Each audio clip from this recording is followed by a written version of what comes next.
Have you ever wondered why life sometimes feels like it's spiraling out of control, like you're caught in a storm you can't escape? What if I told you the answer might be found all the way back at the beginning of creation? From the very start, God gave humanity an incredible gift: freedom. This wasn't some kind of cosmic trap or a trick question. It was a genuine test of love. True love, after all, requires a choice. When we choose to walk in step with God, when we align our lives with His divine order, things just work. There's a peace, a sense of purpose, a feeling that you're exactly where you're meant to be. But what happens when we resist His voice, when we think we know better and decide to go our own way? That's when chaos begins to creep in. It's a pattern we see repeated throughout history, a spiritual principle as reliable as gravity. Think about Adam and Eve in the Garden of Eden. They had everything: a perfect world, direct communion with their Creator. But they lost it all.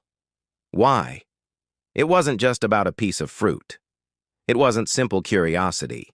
At its core, it was about mistrust. They listened to a voice that questioned God's goodness and chose to believe a lie over the truth they had always known. The moment they disobeyed, they stepped out of that perfect alignment, and the consequence was immediate.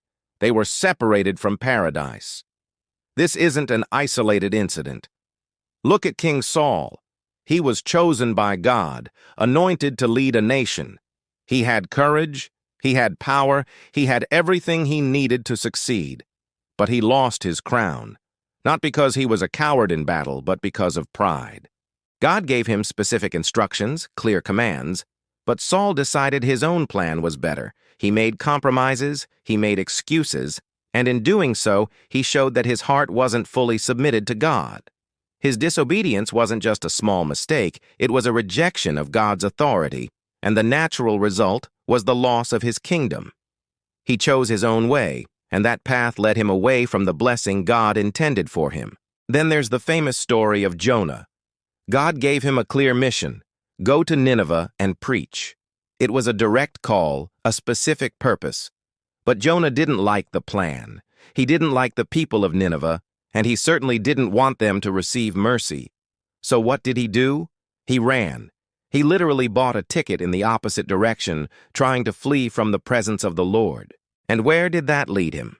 Straight into a raging storm, overboard, and into the belly of a great fish. The chaos he experienced, the storm, the fear, being swallowed whole, wasn't God being mean.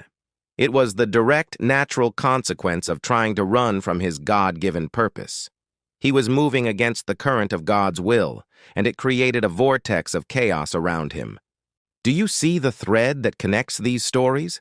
Every act of disobedience carries a spiritual echo. It creates a ripple effect in our lives. It's crucial to understand this. This isn't about God sitting on a throne, eagerly waiting to zap us with a lightning bolt the second we mess up. That's a misunderstanding of His character. The consequences are the natural result of stepping away from the light. Imagine you're in a warm, brightly lit room, and you decide to walk out into the cold, dark night. The cold and darkness aren't a punishment. They are simply the reality of the space you've chosen to enter. In the same way, when we step away from God's guidance, which is designed for our protection and flourishing, we are stepping into a space where chaos, confusion, and brokenness naturally exist. God's commands aren't arbitrary rules meant to restrict our fun. They are like a loving parent's instructions to a child. Don't touch the hot stove. Look both ways before you cross the street. These instructions come from a place of love and a desire for our well-being. When we ignore them, we expose ourselves to harm. Disobedience introduces a spiritual friction into our lives. It disconnects us from our power source. It clouds our judgment, and it opens the door for anxiety, strife, and emptiness to take root. We were designed to live in harmony with our Creator, and when we break that harmony, things inevitably start to fall apart. It's a law of the spiritual universe. But here is the most beautiful and powerful part of the entire story. Even in the midst of the chaos we've created, even when we're lost in the darkness of our own making, His mercy waits. God's love doesn't switch off when we disobey. His heart doesn't turn against us. In fact, it's often in our darkest moments, in the belly of the whale, that we are most ready to finally listen. Think about it. Adam and Eve were clothed by God even after they sinned. Saul was given multiple chances to repent. And Jonah, even from inside the fish, his prayer was heard. He was given a second chance, and he went on to fulfill his purpose, leading an entire city to repentance. This is the incredible grace of God. Every return, every moment of repentance, every tear of regret, it becomes a bridge back to Him. It's never too late. There is no mistake so big that it can disqualify you from His love. The moment you turn back, you'll find Him running towards you, ready to welcome you home. The consequences of our actions are real, but they are not the end of the story. They can serve as a wake-up call, a signpost pointing us back to the path of life.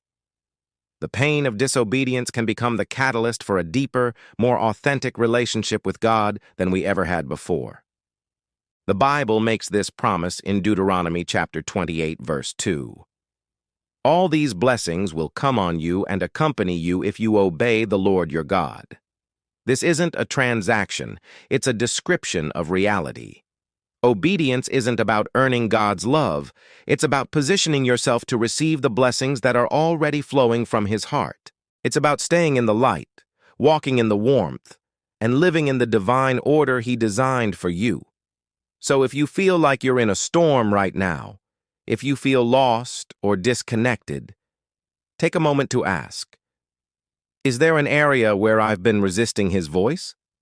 A place where I've tried to run? Don't be afraid of the answer, because the moment you decide to turn back, you will find that His grace is more than enough to calm the storm and bring you safely home. Thank you so much for watching. If this message resonated with you, please hit that like button and subscribe to the channel for more content like this. We'd love to have you as part of our community. God bless.